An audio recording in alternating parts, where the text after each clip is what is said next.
Hai semuanya, Assalamualaikum warahmatullahi wabarakatuh. Nah, kali ini akhirnya aku akan bahas nih area teras samping yang udah aku janjiin sebelumnya, dan kalian juga udah pada nanyain adalah ya beberapa.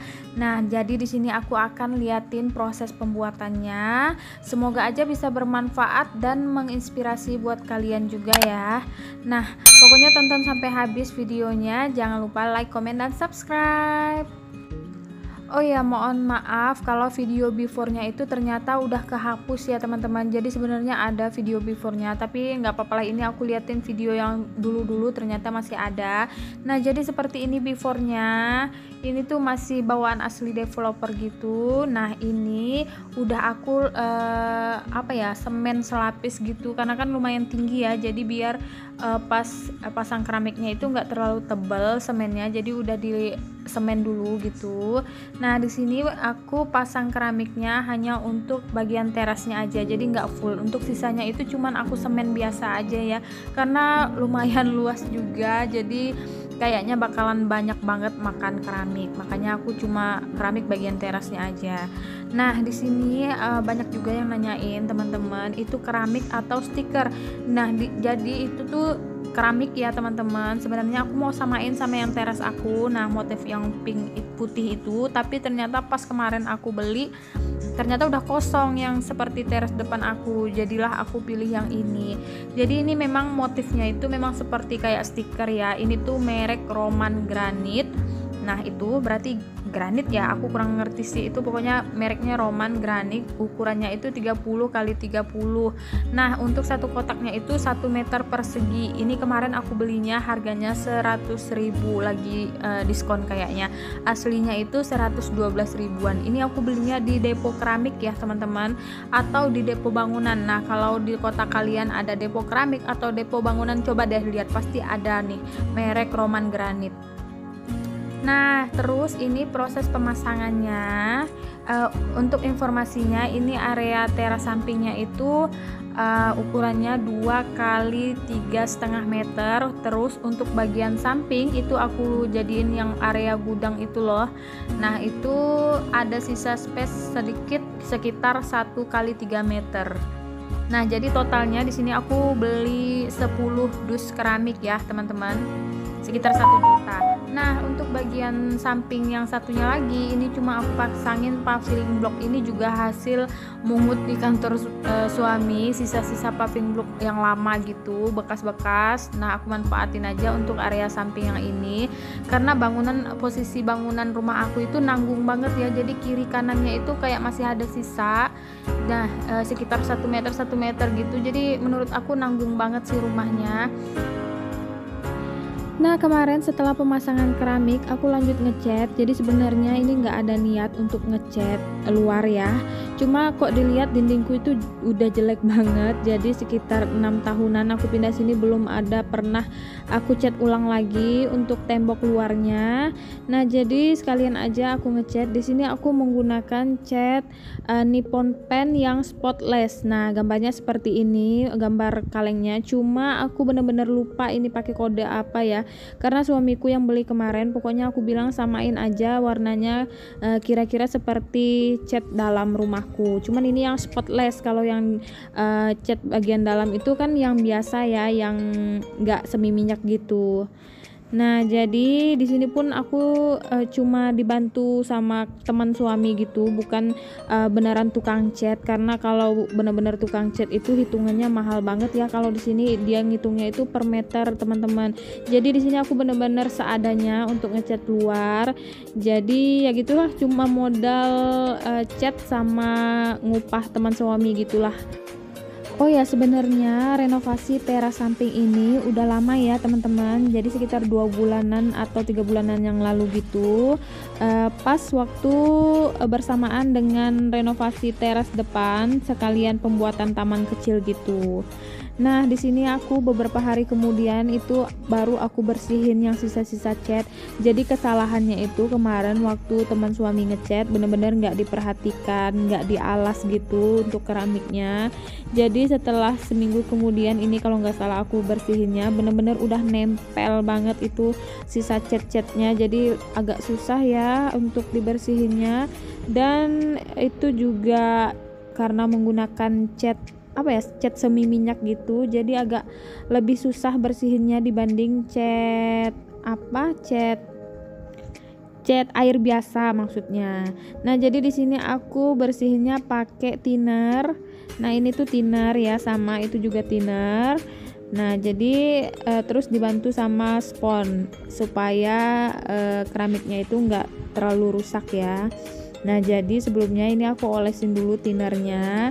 Enggak perlu banyak-banyak karena thinner ini menguap kata suami. Jadi itu sebelumnya udah aku coba ya, kayak pakai pembersih lantai, terus pembersih keramik yang biasa aku gunain untuk bersihin toilet, itu tuh bener-bener nggak mempan. Nah, jadi aku memutuskan untuk pakai thinner. Jadi nah itu lumayan banget ya, kelihatannya aja itu cepet banget hilangnya, padahal itu aku bener-bener pakai tenaga ekstra itu gosoknya, tapi beneran hilang sih dan kinclong lagi keramiknya. Jadi buat teman-teman yang kira-kira ada sisa-sisa cat di rumahnya, di lantai-lantainya yang udah bener-bener nggak bisa hilang pakai apapun, nah coba deh kalian pakai thinner ya.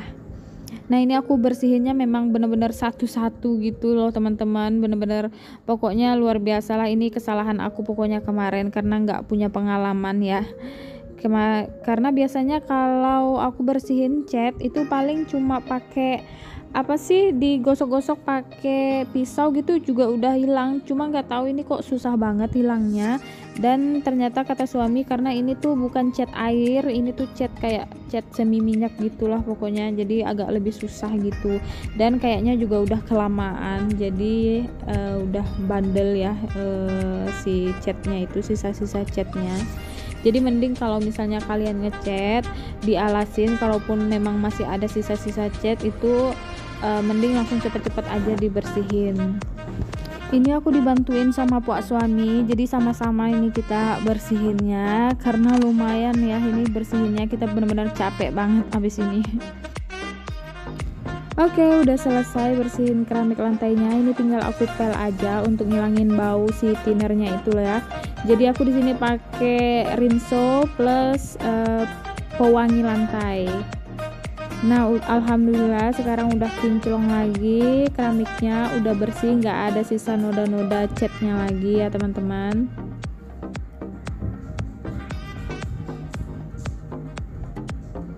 Nah, seperti ini dia hasilnya. Jadi kemarin aku memang kasih tahu ke Pak tukangnya kalau pemasangan keramiknya itu harus untuk motifnya nggak boleh ada yang dempetan itu samaan gitu ya, nggak boleh ada yang sama itu didempetin maksudnya. Jadi memang acak gitu pemasangannya, lagi pula dalam satu kotak itu emang beda-beda ya motifnya, nggak ada yang sama, paling pun kalau ada yang sama itu cuma ada 2 piece paling banyak yang sama, itu juga nggak semuanya ya. Nah, jadi seperti ini untuk area sisa sampingnya itu yang 1,3 meter itu mau aku jadiin gudang gitu. Oh ya, kemarin nggak tahu juga ini video pemasangan kanopi itu terhapus ya teman-teman. Jadi minta maaf, ini udah selesai pemasangan kanopinya. Terus untuk bagian gudangnya ini aku tambahin aja pintu teralis gitu loh teman-teman. Nah, itu udah aku beresin, barang-barang yang memang sepatu-sepatu apa semuanya aku simpannya di situ ya, untuk mainan-mainan Raka yang udah jarang dimainin juga aku simpannya di situ. Terus ini pintunya aku tambahin fiber. Nah, seperti ini pemasangannya pakai kabel klip gitu. Karena kemarin pas nanya waktu pemasangan ini aku tanyain kalau pintunya itu pakai plat besi gitu, itu selisihnya lumayan mahal ya teman-teman. Plat besinya itu ternyata mahal, jadi ya udah aku bilang bikin aja pintu teralis seperti biasa, nanti tinggal aku tambahin fiber aja. Ini aku belinya 35.000 per meternya. Di sini suami beli 2 meter kalau nggak salah ya.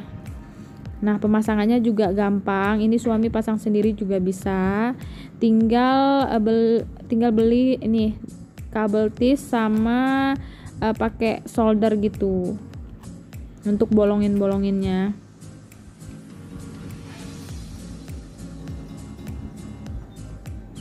Pokoknya kira-kira seperti itulah ya teman-teman sampai selesai prosesnya pemasangan fibernya. Mungkin kalian juga udah pada tahu lah ya. Nah, jadi seperti ini dia hasilnya.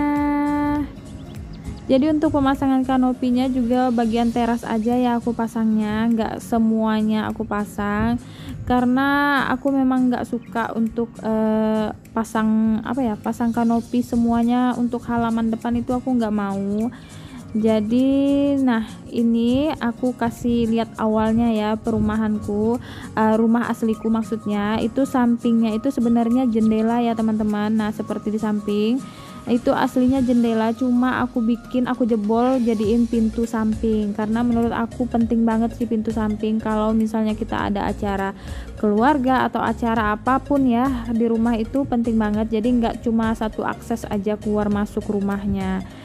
Nah jadi seperti ini hasilnya setelah aku renovasi bagian fasad. Kemudian area samping yang menurut aku nanggung banget, ini area samping itu cuma 2 kali 3,5 meter gitu, kalaupun dimasukin mobil juga nggak akan muat. Jadi aku pikir ya udahlah mau aku jebol aja dijadiin pintu, terus aku jadiin teras samping. Nah jadi seperti ini kalau pemasangan kanopi full ya, kelihatan rumah itu juga kelihatannya kayak lebih gelap gitu, aku nggak suka. Ini aja aku pasang kanopi cuma bagian samping, efeknya itu juga udah lumayan gelap loh di rumah aku. Makanya aku putuskan ya udah aku pakai kanopinya bagian teras sampingnya aja.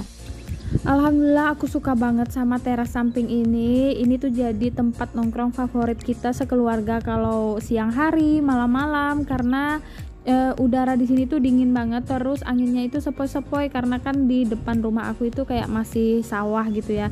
Nah untuk bagian gudang juga itu nggak aku fullin, atasnya juga nggak aku tembok sengaja biar sirkulasi udaranya juga lancar, karena di situ aku simpen sepatu-sepatu aku, jadi usahain jangan lembab ya untuk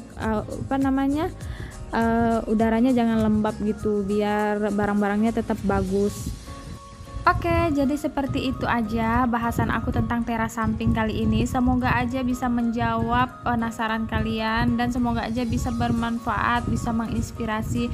Mungkin buat teman-teman yang sama posisi bangunannya seperti rumahku, terus kira-kira posisi denahnya sama ya seperti rumahku, barangkali juga bisa terinspirasi bikin teras samping yang awal mulanya ini tuh mentok jendela, terus nggak bisa diapa-apain, kalaupun mau dijadiin garasi itu nanggung banget, terus kalau dianggurin itu sayang banget ya untuk tanah segitu. Nah bisa kalian jadiin untuk teras samping seperti rumahku sekarang. Semoga menginspirasi.